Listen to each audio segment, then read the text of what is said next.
nagsimula na itong sumunod na yugto dito po sa House impeachment proceedings dito po kay Vice President Sara Duterte. Nagsimula na po yung House impeachment hearings. Of course, ang nangunguna po dyan ay yung House Committee on Justice. Pero kanina, not unexpected, deadma po yung Vice President at saka yung kanyang mga abogado dito po sa hearing dyan po sa House of Representatives. And after that, nagkaroon sila ng press con. And before that, naglabas ang pahayag yung Vice President. Pero despite that, gumulong po yung proseso sa House Justice Committee and nag-issue po ng mga subpoena para ipatawag po yung mga witnesses at saka ipakuha yung iba't ibang mga dokumento related po dito sa impeachment complaints laban kay Vice President Sara Duterte. Ito po yung manghihimayin natin. And we'd like to welcome again to our program is a member of the House Justice Committee, Bicol Saro Party List Representative Terry Ridon. Magandang gabi, Congressman, and thank you for joining us again dito sa Facts First. Magandang gabi. Maraming salamat sa pag-imbita. Sige. Okay, in terms of implications, ang basically gusto kong puntuhin dito, paano kung hindi niya sagutin yung mga akusasyon laban sa kanya o sagutin yung mga ebidensyang lalabas? Well, again, there's nothing stopping the impeachment proceeding in House Justice Committee from proceeding today and up until the very end of all the proceedings. No? So, nagsabi naman yung kampo niya, Pangalawang Pangulo, sabi niya, this is unconstitutional. We are conducting a trial. Pero malinaw po yung impeachment rules ng Congress, pati po yung 1987 Constitution, referring to a hearing. This is the hearing that we are conducting today, that we conducted today and in the next time, under the definition in the Constitution and the impeachment rules of Congress. So, alam po talaga yan, this is evading accountability yet again for the second straight year. You mentioned yung niraise silang issue na mini trial. And I think some of your colleagues also mentioned that earlier sa hearing. Pero I got the impression na, linawin natin, sino bang gumamit ng term na mini trial? Kasi impression ko po ay ginamit lang yan sa mga media reports, sa mga headlines. But that was not necessarily the formal title referring to the hearings. Yeah, totoo po, this is being used by political analysts. This is being used, this was used by House members, to refer to the proceeding at what that we have at the moment. Pero this is basically just to make a distinction between what we have today and yung pong full-blown trial in the Senate. So ibig sabihin, this is really more for the public's benefit. So we never change anything. There's nothing in the rules which refer to a mini trial. But as far as the committee members are concerned, whether it's a mini trial, it is still within the definition in the Constitution and in our rules that this is a hearing within that context. Okay. Isa-isahin natin, yung mga pinag-utos kanina. So may mga sinampina ng mga dokumento at saka mga tao na dapat mag-appear. Pag-usapan natin yung relevance ng gustong makita ng mga miyembro ng komite o isumite sa kanila. For instance, magsimula muna tayo sa SALN. Okay? Bakit nyo kailangan makuha officially yung kanyang mga statements of assets, liabilities, and net worth during specific years? Diba, 2007 to 2013. Well, dito po talaga makikita yung paglobo ng kayamanan ni Vice President Sara Duterte from 2007 to 2024. At dito natin na makikita yung paglobo from 7 million to 88 million. And pagkakaw kasi binangga natin doon sa supposed cumulative salary of the Vice President, papatak lang ho yun ng 30 to 40 million over the course of 17 years. So there is a wealth gap that needs to be explained, which is around 50 million. Gap from yung pong 30 to 40 million na salary at yung pong 88 million na net worth as stated in the 2024 SALN. So we would want to know saan po iluluwal yung pong karagdagan na 50 milyon na gap. Ito po ay pwedeng iluwal mula doon sa iba pong mga negosyo at professional income ng ating pong Pangalawang Pangulo at ng kanyang pong asawa. Kaya nga relevant din po yung pagsabpina ng tax records ng mag-asawa at ng kanila pong mga kumpanya at yung pong mismo tax records, SEC records at financial records, financial statements ng mga kumpanya din po na nailista sa 2024 SALN. Okay, clarify ka na, kasi nakita ko may mga nagtatanong dito. Porke ba merong nakitang paglobo paglaki dun sa salin ng isang impeachable officer or official katulad ni Vice President Sara Duterte? Is that in itself suspicious and could be a ground for impeachment? Pagka po malayong-malayo doon po sa kinikita, sahod ng isa pong public official. So like what you had stated, ang cumulative salary niya would be just around 30 to 40 million.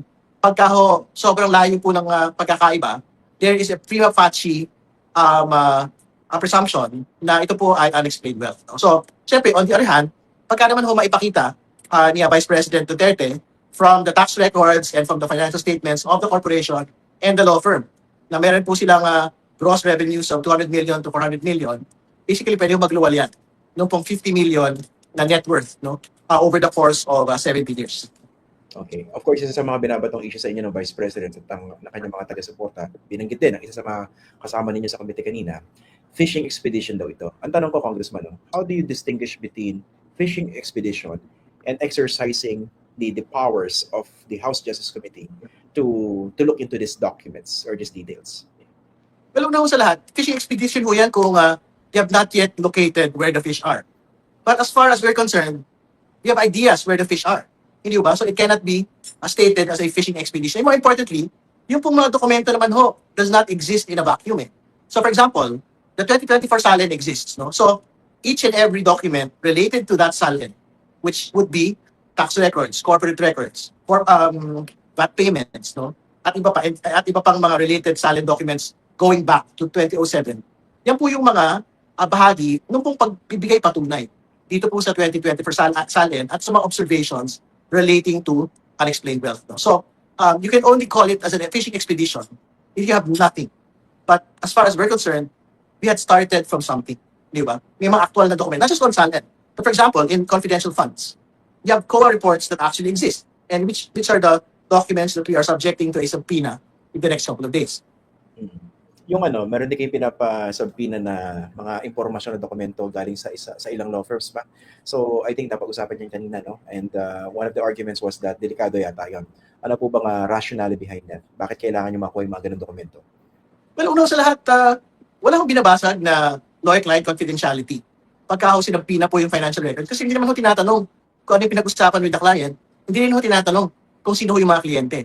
That is absolute confidentiality. Ang pinag-usapan lang ho dito, the financial statement submissions made by the Carpio Law Firm, Duterte Carpio Firm, to the SEC, assuming that is actually a registered entity in the SEC. So, wala hong batayan yung sinasabi ho na mga kasama ho natin na that is in violation of client confidentiality. Dahil ang numero ho ang pinag-usapan dito.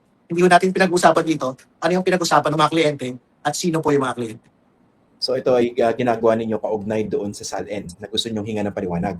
Yung Tama, and to be very clear, as far as the Duterte supporters are concerned, yan ho yung lagi ho nilang pinapaliwanag, hindi po ba? Na kaya ho lumobo to 88 million ang kanila pong kayamanan dahil po magaling na abogado yung pong mag-asawang Duterte Carpio. Isa ho yan doon sa mga pillars ng kanila pong paliwanag. Pangalawa, pillar ng kanilang paliwanag, bakit umabot to 88 million? Dahil meron ho silang malalakas na mga negosyo. So meron ho silang ice plant at iba pa. So ibabangga ho natin yung mga financial statements ng mga kumpanya po na ito. Kung totoo ba na malaki ho talaga ang kinita nila over the course of 17 years. And like what we have stated, I think the requirement of revenue, whether it's a law firm combined with all of the businesses, would be around 200 to 400 million. Anything less than that, hindi ho yan mag-aabot-abot doon po sa 50 million wealth gap to 88 million from the cumulative salary. Okay, so in short, dapat the math should math. The math is not mathing. Tama ho yun. So ano ho yan it's basically financial forensics lang naman po. And totoo naman ho, if in the event that we see that the FS of the law firm and of the companies that they own or that they have shares in, ay mag-aabot-abot po dun sa malaki pala yung kita, billion pala yung kita, and there is nothing to explain because it would basically be explainable wealth. No? So salary plus other lawful income. Yung bank accounts na di umanay meron yung Vice President kung saan meron pumasok na limpak-limpak na mga salapi. Kailan yung ipapasabbi na yan? I think that will be made in due time, no? Hindi lang ho ito ginawa po ngayong araw na ito. Siyempre, marami na rin mga dokumentong pinasabina. I think naman ho, even without talking about the bank records, pagka ho maipakita naman ho na explainable or unexplainable, ito pong wealth based on the ITR submissions and SEC financial statement submissions, even if we don't subpoena the bank documents, sa totoo lang, we can make the case already of silent violations and unexplained wealth. Pero importante pa rin yung bank accounts, diba? Kasi kung hindi i-reflect sa kanya, yung talagang binibintang sa kanya, for instance, sa mga accusers niya, edi laking issue na. Hindi natin ho pinabaliwala yung pong bank accounts, no? I think inuuna lang ho natin yung pong mga dokumento which are available and existing in government offices, no? Kasi magkaiba ho yun Yung bank accounts ho kasi ang kausap na doon, mga bangko mismo, at yung pong anti-money laundering council, no? So, I think unahin muna natin ito pong mga dokumento na pwede hong makuha mula po sa mga opisina po ng gobyerno. Okay. Itong bagong personalidad, itong bagong witness na lumabas, no? Ito yung pagkakaiba doon sa previous impeachment complaints against the Vice President. Ito si Ramil Madriaga. So, pinasapinan nyo na rin, no? So, kailan siya haharap? Well, expectation natin sa 14th of April, magpapakita na ho siya sa komite. Kasi if the subpoena will be issued after the hearing, dapat sa next hearing po ay masecure na ho namin yung attendance po niya sa April 14th. When we talk about helping secure Ramil Madriaga, ano exactly ibig sabihin dito? Di ba magbibigay ng additional protection yung house? Tama po yun. Protected custody po yung minove kanina at in-accept. Ibig sabihin nun, I think we will coordinate with law enforcement, NBI, kung ano ho yung mga pwede pa ho nga pagpapalakas ng seguridad para kay Mr. Madriaga. Mahalaga po yun kasi hindi lang po house custody naman yung mahalaga eh. I think even today, even without house custody yet, dapat masecure po talaga si Mr. Madriaga. Pero kasama ba sa options yung i-transfer yung custody niya from BJMP sa inyo? Kasama ko yun sa mga pwede kong gawin. I think that has not yet been disposed with today. But also very important din po kasi to consult with Mr. Madriaga himself kung ano ho ba yung tipo ng protection na gusto niya. Does he want to stay in BJMP jurisdiction or does he actually want to stay in the house during the course of the proceedings? Okay. Nung huli ko nakausap yung kanyang abogado, sinasabi niya na he sounded very, very sure, citing his client na lahat ng kanyang binibintang dun sa kanyang affidavit laban dito sa Vice President. Mako-confirm daw yung basta buksan lang yung 3 cellphones na meron siya. Anong plano niyo rito dun sa 3 cellphones na yun? Well, it's something that can actually be opened and looked into, particularly through digital forensics. Pwede ko natin buksan yun. No? So, syempre, kung talagang relevant po ito doon sa, for example, conversations between himself and his handler, supposedly, na andun po sa Office of the Vice President or implementing the use of confidential funds, we will seek to open all of these phones. Okay. Pag-usapan din natin ibang mga pinasabina ninyo. No? Ito si Attorney Michael Poa. Abogado rin siya, member din siya nitong defense team o Vice President. Although sa press con niya kanina, sabi niya open naman siya na sumipot doon sa pagdinig ninyo. Okay? Can you talk about the possible complications? Di ba may niraise kayong issue dyan before, in conflict of interest? Well, I think the issue on conflict of interest was laid on the table at the moment. No? So, we will just allow the process to take its course. And if Mr. Poa will actually attend the next hearing and respond to questions relating to his work and not raise client confidentiality as a reason not to respond. So, okay na yun. We will accept his testimony. Kung ganun yung mangyari, pwede siyang can he remain as a member of the defense team by the Vice President and also serve as a witness? Pwede ba yun? I think yan po muna yung binibigay nating benefit of the doubt, no, sa atin pong mga abogado at this point. But in the event, for example, that these 2 lawyers will be subpoenaed and then they raise objections to answering questions on the basis of client confidentiality, I think that is the proper time for the committee to actually act on the question. Okay. Pero nga, paano kung talagang hindi mag-participate for the rest of the impeachment hearings itong Vice President o yung kanyang mga abogado? Hindi magiging one-sided yung inyong determination? Hindi naman. I think the Vice President has been afforded the opportunity to explain, to answer in each and every step of the process. No? So even if she is stating today that the proceedings are unconstitutional, the notices will still be sent to the Vice President to be able to present her evidence during the committee hearing.